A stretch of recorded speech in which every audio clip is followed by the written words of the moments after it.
Sobat Belajar, apa kabar? Nah, hari ini, pada kesempatan kali ini, Sekar akan kedatangan tamu, narasumber yang sangat-sangat luar biasa. Ini nanti ada ibu yang sangat cantik sekali yang akan kita hadirkan hari ini dari Inspektorat Jenderal. Nanti kita akan membahas dan mengupas tuntas seperti apa sih sistem penerimaan peserta didik baru di 2021 ini. Nanti kita ngobrol-ngobrol banyak ya.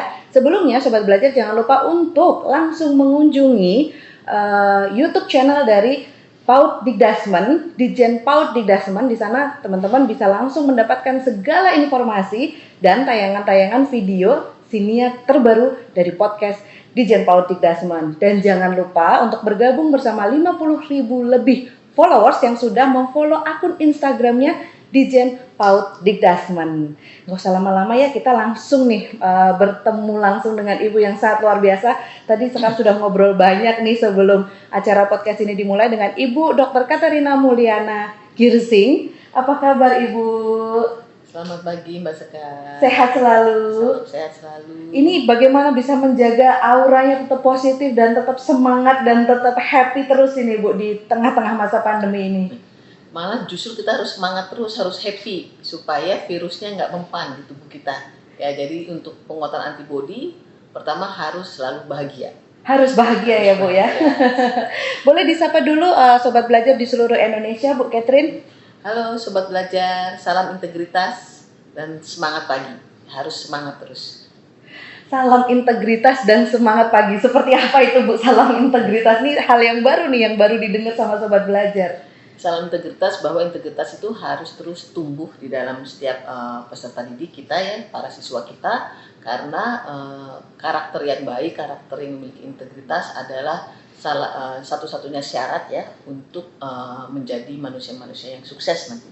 Karena integritas itu tidak hanya bicara kejujuran, betul, tapi bicara bagaimana dia melakukan apa yang dia katakan dan mengatakan apa yang dilakukan, konsistensi dan konsekuensi. Yang harus dia siap terima atas semua yang dia lakukan. Oke Bu, boleh dijelaskan lebih detail ke Sobat Belajar seperti apa sih peranan Itjen ini di dalam Kemdikbud dalam persiapan penerimaan peserta didik baru?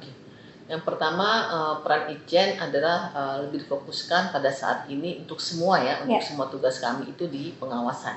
Di pengawasan untuk melakukan pencegahan, bukan hal-hal yang bersifat penindakan atau represi. Jadi pengawalan seluruh program yang menjadi prioritas kementerian yang dilakukan oleh seluruh unit kerja. Dan untuk PPDB apa yang kami lakukan? Tentu saja sekarang kami membantu teman-teman di PAUD Dikdasmen ya untuk persiapan PPDB dengan menyampaikan hasil-hasil pemetaan yang sudah dilakukan di tahun sebelumnya. Nah, untuk mengantisipasi bahwa masalah-masalah yang tahun sebelumnya itu terjadi lagi di tahun 2021 ini. Seperti itu untuk pencegahan gitu. Jadi kita tidak selalu melakukan tidak menghadapi masalah-masalah yang sama. Ditemukan masalah-masalah seperti apa itu konkretnya? Seperti yang kemarin misalkan ketika pemahaman mengenai jalur prestasi, lalu mengenai umur ya yang di DKI DKI kemarin kan sempat ada masalah yang cukup ramai ya di media.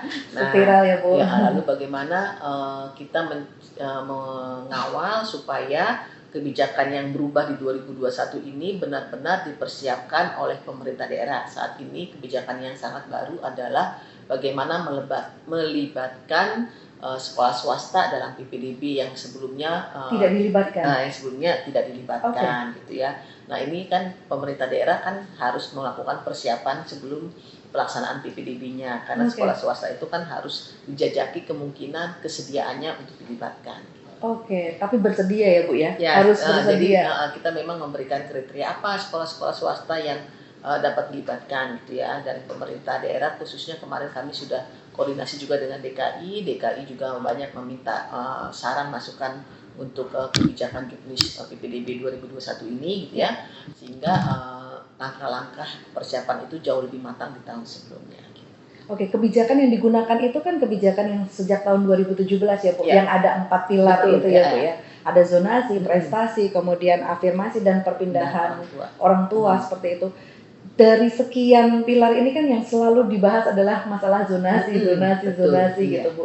Kalau tanggapan dari Ibu sendiri seperti apa sih Bu, dan Iya. bagaimana nih dari Ijen sendiri untuk bisa menanggapi langsung ya masalah tersebut? Jadi pertama, kebijakan ini kan harus dipahami kita adalah untuk memperluas akses ya. Betul. Artinya kita melihat data selama ini puluhan itu, dan itu mengubah mindset puluhan tahun. Iya. Karena kita saat ini menghapus yang katanya sekolah favorit, tapi kita tetap mengharapkan ada sekolah yang baik nanti berdasarkan kriteria-kriteria yang kita tetapkan. Kriterianya apa gitu ya? Selama ini sekolah favorit itu kan masuk inputannya sudah bagus. Di atas 9,5 gitu ya. Sehingga kita tanya, kenapa SMA ini kok boleh di minimal 9,5, SMA yang ini kok bisa kita syaratkan 7 gitu. Padahal sama-sama sekolah negeri kita. Nah, gitu kan. Standarisasi penilaiannya gitu Bu ya. Kita melakukan ketidakadilan bagi sekolah-sekolah kita kan. Nah, sehingga dan juga bagi guru-guru kita, seolah-olah guru yang berada di sekolah yang inputannya bagus yang hebat gitu ya. Seperti itu. Dan juga bagi anak-anak kita gitu, karena mereka hanya diseleksi dengan nilai UN. Nilai UN ini kan berdasarkan mata pelajaran yang tertentu saja. Betul. Matematika dan sains. Nah, kalau anaknya pintar di olahraga kok nggak boleh dapat sekolah. Nah, itu jadi kita perluasan akses. Dan mereka yang mendapatkan nilai bagus karena bimbel, karena les, pastilah mereka yang secara ekonomi lebih mampu. Gitu ya. Akhirnya sekolah-sekolah negeri kita, bahkan sekolah-sekolah yang gratis, justru dinikmati oleh anak-anak yang mampu. Padahal sekolah negeri kita kan adalah sekolah bersubsidi, ya. Nah, karena dia gratis ya. Jadi akhirnya kalau yang tidak mampu tidak mungkin dong ke sekolah swasta, karena tidak bisa bayar. Akhirnya angka putus sekolah kita tinggi. Oleh karena itu kita tidak usah heran kenapa SDM Indonesia, data BPS mengatakan di tahun 2020 yang tamat SMP ke bawah itu masih 57%. 57%? Tahun 2019 di atas 60%. Oh, sudah mulai ada peningkatan ya Bu ya? Kebijakan zonasi mengentaskan ya, mengentaskan hal tersebut, sehingga kita berharap 10 tahun ke depan anak-anak kita SDM Indonesia minimal pendidikannya adalah tamat SMA, SMK. Nah, kita lihat jumlah SMP lebih sedikit daripada jumlah SD, jumlah SMA lebih sedikit daripada jumlah SMP. Nah, itu yang disebut angka putus sekolah yang tinggi, sehingga kita memang harus memperluas akses, harus menambah sekolah kalau memang dirasa sekolah-sekolah yang ada itu masih kurang. Jadi memang sistem zonasi ini tidak hanya masalah pemerataan saja, tetapi memang juga memangkas kasus anak putus sekolah ya Bu. Ini luar biasa sekali ya. Mungkin ini yang Sobat Belajar tidak ketahui nih Bu di seluruh Indonesia, karena lebih banyak keluhan yang terdapat adalah yang sekolah favorit dan tidak favorit gitu. Tetapi sebenarnya kan sistem zonasi adalah sekolah yang sesuai dengan wilayahnya juga kan ya Bu ya. Ada nggak feedback positif Bu dari peserta didik ataupun dari orang tua dengan adanya zonasi? Jadi memang yang diuntungkan adalah mereka masyarakat yang tidak mampu. Mereka tidak bisa teriak terima kasih gitu kan, tanpa dibantu ya kan. Tapi yang dirugikan justru gitu kan mereka yang bisa teriak. Biasanya yang punya akses kan, sehingga kesannya kok gaduh terus gitu ya, sehingga kok sepertinya nggak ada manfaatnya gitu ya. Padahal saya katakan lagi bahwa kebijakan zonasi ini juga bukan juga untuk mengurangi anak-anak yang berprestasi gitu. Kenapa? Karena anak-anak yang berprestasi ini kita perluas, tidak hanya berprestasi di nilai UN, bahkan berprestasi di non akademik juga diberi kesempatan untuk sekolah gitu ya. Kalau mereka diberikan Tuhan kepintarannya di tata boga, tata busana, masa nggak boleh SMA, nggak boleh dapat sekolah negeri, ya kan? Gitu. Jadi kan keberhasilan ini kan tidak hanya ditentukan oleh anak-anak yang hanya jago matematika, ya kan, hanya jago sains. Saya bilang persoalan apapun yang mereka akan hadapi nanti tidak bisa diselesaikan hanya dengan matematika. Semua harus berkolaborasi. Nah, anak-anak harus sudah dididik sejak kecil dalam suasana kolaborasi di mana mereka anak-anak yang heterogen dengan berbagai kepintaran, berbagai kemampuan di bidang-bidang lainnya. Jadi jangan dikumpulkan yang jago matematika dan sains satu kelas, bahkan ada satu sekolah yang hanya ada IPA-nya gitu ya.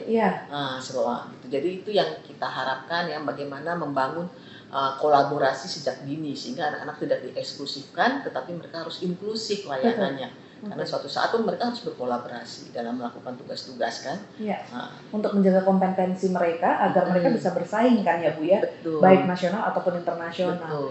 Lalu kemudian kalau kita berbicara yang disabilitas ini Bu, ini bagaimana ya untuk zonasi si disabilitas ini, adakah perlakuan prioritas atau seperti apa gitu Bu di afirmasinya? Iya, tentu, karena kita kan sekarang sudah ada undang-undang penyandang disabilitas ya yang harus memberikan akses seluas-luasnya di sekolah-sekolah umum ya. Nah, itu memang sekarang kita sudah mendorong layanan inklusif tersebut. Jadi ketika kita bicara inklusif, sekolah publik adalah sekolah inklusif, sekolah negeri kita, sekolah umum adalah sekolah inklusif. Artinya bukan hanya anak dengan berbagai keberagaman kepintaran, tapi dengan anak dengan keunikan-keunikan tertentu ya. Nah, itu juga diberikan akses seluas-luasnya. Jadi mereka kita khususkan masuk ke dalam jalur afirmasi. Betul. Ya, jalur afirmasi. Jadi afirmasi ini tidak hanya bicara anak yang tidak mampu secara ekonomi, tetapi kita berikan khusus juga termasuk anak-anak penyandang disabilitas ya. Memang mereka akan ditempatkan di sekolah-sekolah yang kita berharap dekat juga tetap dengan rumahnya supaya akses menuju sekolahnya itu membuat mereka nyaman untuk bersekolah. Dan lebih mudah juga untuk para pendampingnya ya Bu ya. Betul. Karena kalau dekat itu kan dari biaya murah. Betul. Dari keamanan lebih aman, ya kan? Karena anak sudah kenal nih lingkungan dari rumah ke sekolah, ke sekolah. Cuma kalau jauh kan tidak ya. Iya, nah, betul. Itu. Jadi banyak sekali manfaat dari kebijakan zonasi yang mendekatkan anak dengan sekolah ya, mereka cukup istirahat ya, dapat bertemu orang tua lebih cepat dapat berkomunikasi orang tua lebih banyak di rumah gitu kan, karena sudah cukup waktu luang untuk cepat sampai rumah gitu. Jadi dari segala kebijakan yang tadi sudah itu sampaikan ya Bu ya, ada 4 pilar itu, sebenarnya goal utamanya dari tujuannya dibikinnya kebijakan ini apa sih Bu? Pertama dari sisi sekolah memperluas akses ya, menambah akses. Jadi anak-anak yang kemarin tidak bisa sekolah di dekat karena diseleksi dengan UN gitu ya, sekarang hanya seleksi dengan jarak, itu kemungkinannya lebih besar dapat sekolah negeri kan. Yang kedua adalah bahwa kita juga harus melihat ternyata kita ini kekurangan sekolah kan. Kelihatan ya kemarin ternyata kurang sekolah gitu ya. Kenapa? Karena dulu anak-anak nggak masuk sekolah negeri disalahkan, ini nilai UN-nya kan jelek. Iya, yang disalahkan adalah si anak ini ya Bu ya. Padahal kepintarannya tidak di UN kan, gitu kan. Jadi kan ketidakadilan ya, sehingga dia tidak boleh sekolah. Nah, sehingga pemerintah juga tidak ada alasan untuk menambah sekolah gitu. Betul. Karena disyaratkan dengan nilai UN. Oleh karena itu kan UN sekarang kita hapus, jadi tidak boleh dengan nilai UN gitu ya. Jadi dengan jarak itu prioritas utama ya, bahwa karena pendidikan itu adalah hak dasar anak dan dijamin oleh konstitusi kan gitu. Nah, bagaimana pemerintah harus menjamin tidak boleh ada anak di wilayahnya yang putus sekolah. Nah, ini perintah dari Undang-Undang Pemerintah Daerah, standar pelayanan minimal, bahwa anak-anak itu harus masuk ke sekolah sesuai dengan jenjang umurnya. 7 sampai 12, 13 sampai 15 masuk SMP gitu ya, dan 16 sampai 19 masuk SMA. Kalau mereka tidak mampu, pemerintah daerah wajib membiayainya. Itu perintah dari Undang-Undang Pemerintah Daerah. Karena itu hak setiap anak ya Bu ya. Jadi kebijakan zonasi ini justru membantu pemerintah daerah untuk comply dengan kewajibannya dalam pemenuhan standar plan minimal. Jangan sampai ada anak yang tidak masuk, khususnya anak-anak yang tidak mampu. Nah, seperti itu. Jadi ini keberpihakan negara kepada anak-anak yang tidak mampu untuk mendapatkan layanan pendidikan pada sekolah-sekolah yang bersubsidi. Iya. Dan juga masalahnya adalah sebenarnya biar tidak ada favorit tidak favorit, tapi semuanya jadi favorit. Betul. Sebenarnya kan bisa menularkan ya Bu ya. Kalau anak pintar itu nanti kalau dia bisa dilihat teman-temannya, yang satu juga bisa ketularan karena ada nilai bersaing. Betul. Gitu. Jadi anak-anak itu sudah berkompetensi sejak dini untuk berkompetisi gitu loh dari sekolahnya. Nah, gitu dan kan. mereka juga melihat bahwa ternyata pintar yang lain tuh asik juga gitu ya. Jadi karena menjadi pintar itu asik ya, seperti yang disampaikan. Iya, pintar nyanyi itu asik juga ya. Yang penting dia taunya, kalau mungkin orang tuanya dokter gitu ya, ayahnya dokter, ibunya dokter, biasanya kan anaknya pengen jadi dokter ya, atau disuruh jadi dokter ya. Yang dia tahu kan di dunia itu hanya itu ya. Ternyata dilatih temannya mungkin jago olahraga, jago main piano gitu, asik juga. Mungkin dia juga ada ketertarikan untuk mempelajari itu kan. Betul. Nah, jadi anak-anak harus diberi seluas-luasnya keleluasaan ya, itu bahwa dunia itu sangat luas dan mereka bisa menjadi apa saja yang mereka mau gitu. Jadi kan mereka punya pilihan-pilihan sendiri yang mungkin tidak terus didikte dari orang tua gitu ya, atau dari lingkungan yang dia jalani. Bahkan mereka bisa mengembangkan bakat dan kemampuannya dari diri mereka sendiri. Betul, karena tumbuh minat baru kan. Baru dari melihat teman-temannya. Aduh, asik sekali nih Bu Catherine, tapi mohon maaf kita harus putuskan dulu ini episode ini. Semoga ada waktu lagi ya Bu ya untuk kita bisa bertemu lagi dan membicarakan seperti apa sih sistem penerimaan peserta didik baru. Mungkin ada pesan-pesan untuk sobat belajar di seluruh Indonesia Bu sebelum kita tutup episode ini. Jadi anak-anak kalau ingin tidak mendapatkan sekolah yang diinginkan, tidak perlu merasa kecil hati, ya. Kamu bisa menjadi apa saja yang kamu mau, di mana kamu belajar. Jadi kamu belajar itu tidak hanya tergantung sekolahnya sekolah apa, tapi justru tergantung pada diri kamu sendiri, pada semangat dalam diri kamu. Jadi dimanapun kamu belajar, bahkan homeschooling saja kamu bisa menjadi apa saja yang kamu mau. Betul. Jadi sekolah bukan satu-satunya syarat yang menentukan kamu bisa berhasil atau tidak, tapi diri kamu sendiri. Oke, terima kasih sekali Bu Katrin ya untuk waktunya. Jadi Sobat Belajar tadi sudah mendengarkan pesan-pesan Ibu nih, Ibu bener loh ini ya.